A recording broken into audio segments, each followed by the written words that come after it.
Hello guys, welcome back to Sports Corner GH. My name is Adam. In today's video, we are going to talk about the latest update concerning Ghanaian and Black Star players, which includes Mohammed Kudus. In fact, Mohammed Kudus has done something that people are applauding him for. We are going to discuss that. We're also going to talk about Tariq Lamptey. There's a huge discussion about Tariq Lamptey on social media. We're also going to take a look at the Black Stars and also Ghana versus Russia, all the details live here on Sports Corner GH. So guys, if you have not subscribed to the channel yet, please make sure to subscribe. If you have already subscribed to, thank you very much. And may God richly bless you. Quickly, let's jump into it. And I want to begin with Mohammed Kudus. You and I have seen the interview Mohammed Kudus held some few days ago. In fact, it is the talk of time. Everyone is talking about it. But the highlight of that interview was when Mohammed Kudus was asked this question: who is the best player you have ever played with? Mohammed Kudus had the chance to mention anyone's name, any player's name. Any player he has played with in the Black Stars, at Ajax, even at West Ham. He mentioned a player you and I don't know. And I bet you me, that player is not the best player Mohammed Kudus has ever played with. His name is Emmanuel Danso. He even told the interviewer that you don't know the player. I played with him way back in Ghana, Accra. And after saying that, I bet you see, if you go to YouTube and you enter Emmanuel, the Danso will just add up to it. People are searching Emmanuel Danso just because Mohammed Kudus mentioned his name. This is the power of referral. This is the power of having a friend refer you. Because you and I will attest to the fact that Emmanuel Danso is not the best player Mohammed Kudus has ever played with. But then Mohammed Kudus is giving a lifeline to a friend. And he did it effortlessly. I love that about Mohammed Kudus. Mohammed Kudus could have mentioned anyone's name. Papa Idrisu, Edmond Abu, he would have mentioned anyone's name. He decided to go for a player you and I didn't know. If it's not for this interview, I'm sure you don't know Emmanuel Danso. And I also don't know Emmanuel Danso. But then he's a childhood friend of Mohammed Kudus way back at this thing, Right to Dream. And this is a beautiful story.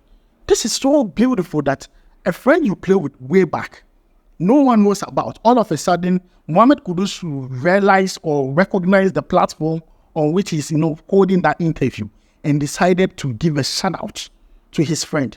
Now, Emmanuel Danso plays for a club in Norway called Strømsgodset. Currently, he gets regular playing time. He plays very well, but he's not the best player in that club. Before even joining that Norway club, he played in Lyon TB.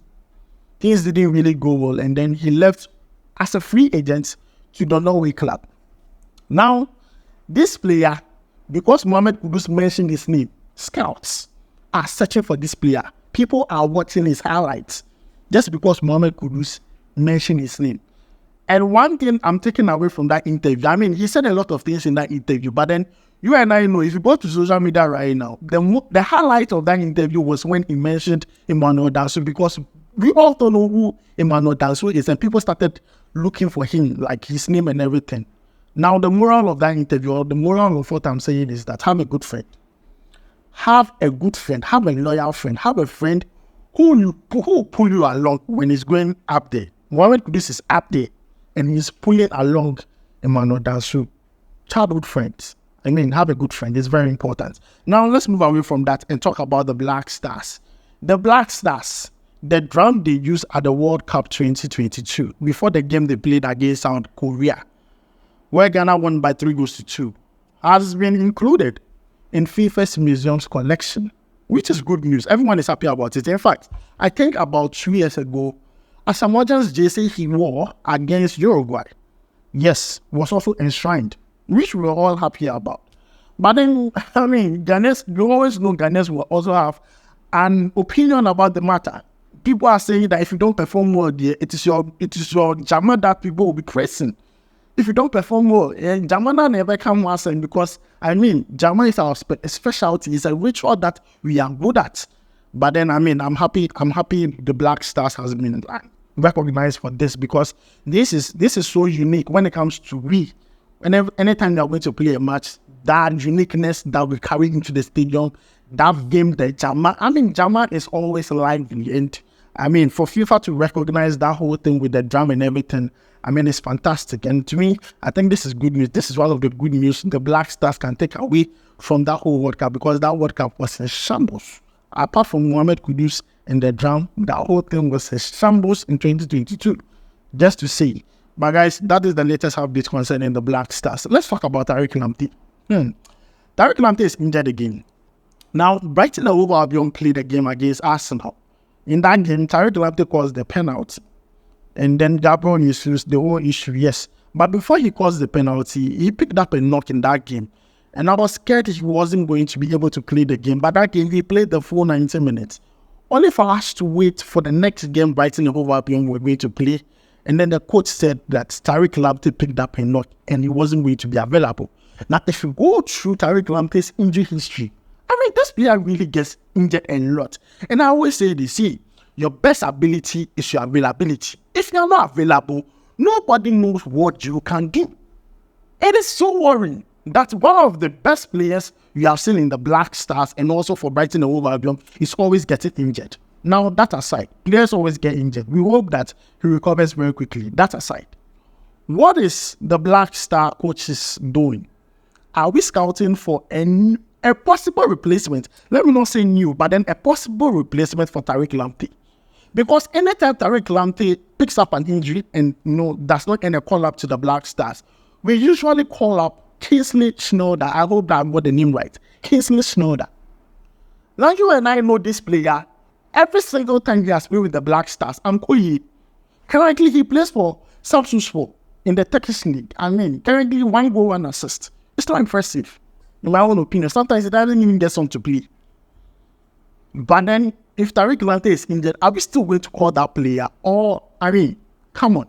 Are we saying that there is no better right back in Ghana here, in Ghana Premier League, or probably in the world where we can go and convince them to switch nationalities come and play for us? Let's be honest, because Kingsley Schnoder, actually, it's not.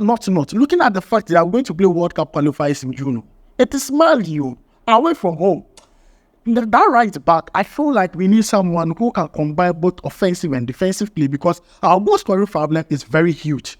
So if you go and put Ali Sienu there, you have the defensive advantage, but then offensive, he's not going to give you that much.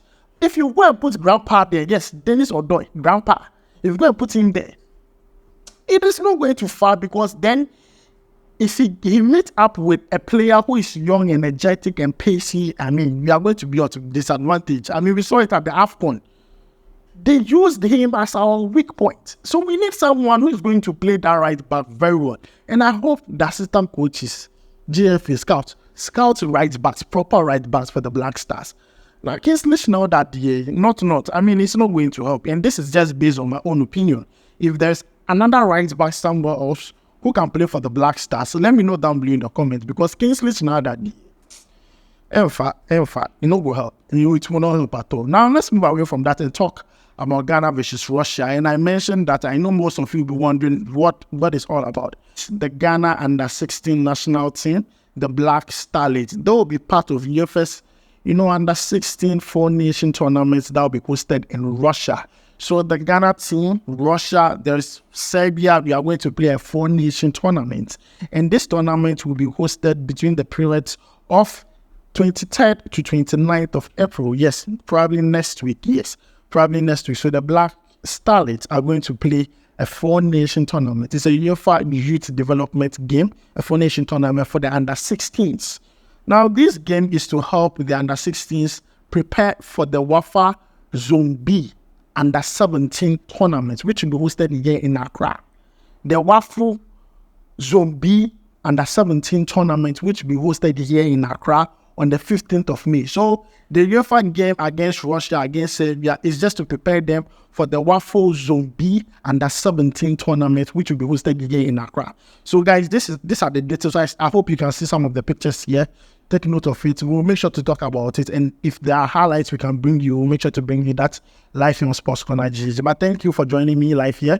I'll make sure to see you in the next one. Charlie, we go vibe.